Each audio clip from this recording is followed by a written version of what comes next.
అవును. ఇవాల్టితో నాకు మనసులో ఉన్న సందేహాలు అన్నిటికీ కూడా జవాబు దొరికింది. కూడా జవాబు దొరికి ఇప్పుడు నా మనసు ప్రశాంతంగా ఉంది. ఆ దేవుడు ఎందుకు నాకే ఇలా చేస్తున్నాడు అని చాలాసార్లు కూడా నేను చాలా బాధపడ్డాను. కానీ ఇప్పుడే నాకు అర్థమైంది. ఆ భగవంతుడు నాకు ఎప్పుడూ కూడా మంచే చేస్తున్నాడని ఇప్పుడే నాకు తెలిసొచ్చింది అని అంటూ ఉంటాడు దశరథ.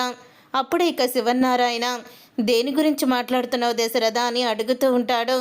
ఏం లేదు నాన్న, సుమిత్రకి కోలుకుంటుంది కదా, అలాగే బోను మ్యారో ఇస్తే సుమిత్ర శుభ్రంగా కోలుకున్నట్టే ఆపరేషన్ కూడా జరిగిపోతే నా సుమిత్రకి ఎటువంటి ప్రమాదం ఉండదు అని అంటూ ఉంటాడు దశరథ. అయితే అవును డాడీ, మమ్మీ కోలుకుంటుంది, మీరు కంగారు పడకండి అని అంటూ ఉంటుంది జ్యోత్స్న. ఇక నా మనసులో కంగారు అనే దానికి చోటే లేదు అని అంటూ ఉంటాడు. నా వెనకాల కొండంత అండ ఉంది కదా అని అనగానే అప్పుడు ఇక కార్తీక్ దీప అయితే వస్తారు. ఇక వాళ్ళని చూసి చాలా ఆనందపడుతూ ఉంటాడు దశరథ. అవునరా, నువ్వు చెప్పిన అండా దండ నీ మేనలుడేనా అని అంటూ ఉంటే అవును నాన్న అని అంటూ ఉంటాడు దశరథ. తర్వాత ఇక వాళ్ళతో పాటు కాంచన కూడా వస్తుంది. కాంచన రావడంతో అమ్మ కాంచన అంటూ ఇక లోపలికి తీసుకొస్తాడు దశరథ.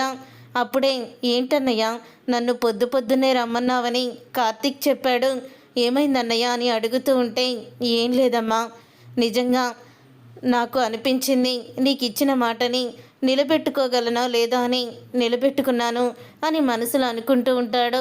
ఒకసారి నిన్ను చూడాలనిపించిందమ్మా, అందుకే రమ్మన్నాను అని అంటూ ఉంటాడు దశరథ.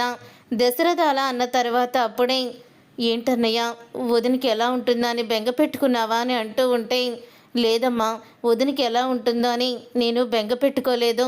నా కూతురు ఉంది కదా, నా భార్యని కాపాడడానికి ఇక నాకు బెంగెందుకు అని దీప వైపు చూస్తూ అంటూ ఉంటాడు.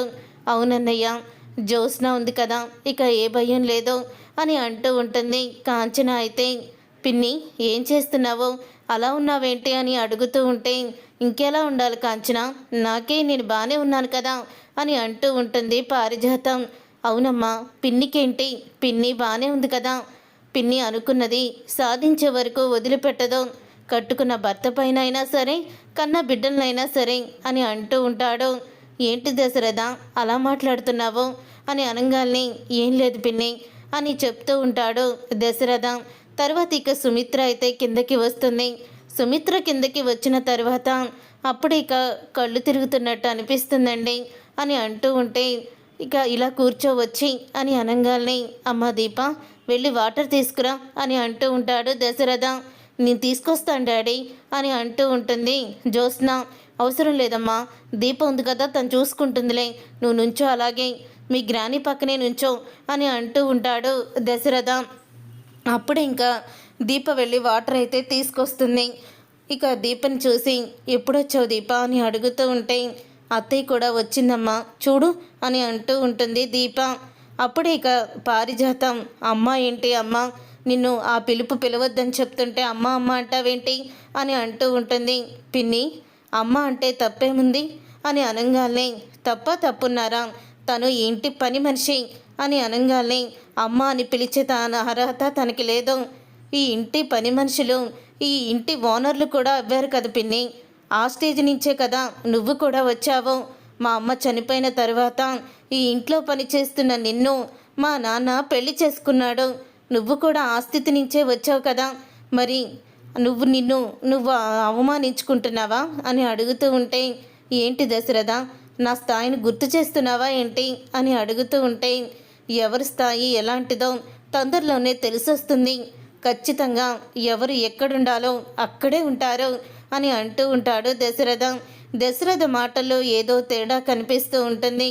అప్పుడే ఇక అంటూ ఉంటుంది దీపని జ్యోత్స్న. అయితే వెళ్ళి కాఫీ తీసుకురా అని అంటూ ఉంటుంది జ్యోత్స్న. అప్పుడే ఇక దీప వెళ్తూ ఉంటే ఆగమ్మా దీప, ఇక్కడ కూర్చో, నీతో మాట్లాడాలి అని అంటూ ఉంటాడు దశరథ. అప్పుడే ఇక అది అని అనగానే కూర్చోమ్మా అని అనగానే జ్యోత్స్న ఫ్రిడ్జ్లో జ్యూస్ ఉంటుంది దీపకి తీసుకొచ్చి ఇవ్వు అని అంటూ ఉంటాడు. డాడీ అని అనగానే తీసుకొచ్చి ఇవ్వు అని అంటూ ఉంటాడు దశరథ. అప్పుడే ఇక జ్యోత్స్న వెళ్ళి జ్యూస్ తీసుకుని వస్తుంది. తీసుకొచ్చిన తర్వాత అప్పుడే ఇక కార్తీక్ అయితే అంటూ ఉంటాడు, ఆ జ్యూస్ నాకు ఇచ్చేసేయండి పెద్ద మేడం, ఎందుకంటే మా ఆవిడకి జలుబు చేస్తుంది అని తనైతే తాగేస్తాడు. అప్పుడే దీపకి తెమ్మని నువ్వు తాగుతావేంటి బావా అని అనగానే, మీ మీద నాకు అంతగా నమ్మకం లేదులేండి, నా భార్యకి ఇచ్చే కన్నా నేను తాగడమే కరెక్టు అని అంటూ ఉంటాడు కార్తీక్ అయితే.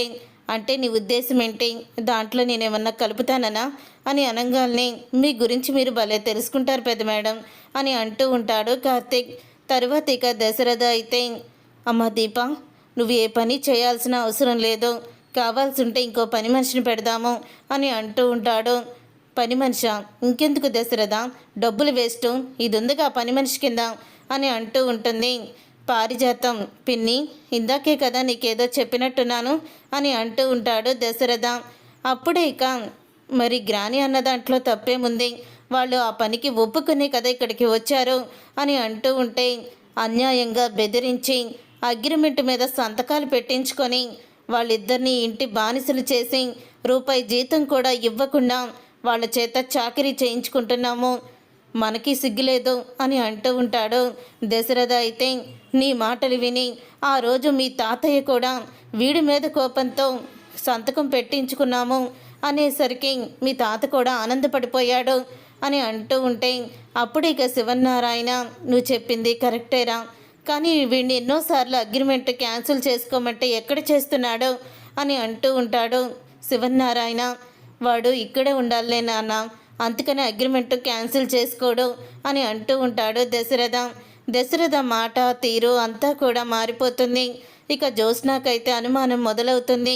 ఏంటి డాడీ, అసలు మాటలోని ఇంత తేడా వచ్చింది మనిషిలో కూడా. దీపకి నన్ను జ్యూస్ తీసుకురమ్మని చెప్పాడు, దీప కాఫీ అని అడిగితే దీపని వంటగదిలోకి వెళ్ళనివ్వలేదు, ఏ పని చెయ్యొద్దో వంట మనిషిని పెడతాను అని ఏదో కూతురు కష్టపడిపోతున్నట్టు తండ్రి ఆలోచిస్తున్నాడు. బయటికి వెళ్ళి వచ్చిన నాన్నకి ఏమైంది అని అనుకుంటూ ఉంటుంది జ్యోత్స్న. చూసారుగా ఫ్రెండ్స్, మరి నిజం తెలుసుకున్న దశరథ అసలు వీళ్ళిద్దరికి ఎలా బుద్ధి చెప్పబోతున్నాడు అనేది రాబోయే కథలో తెలుసుకుందాం.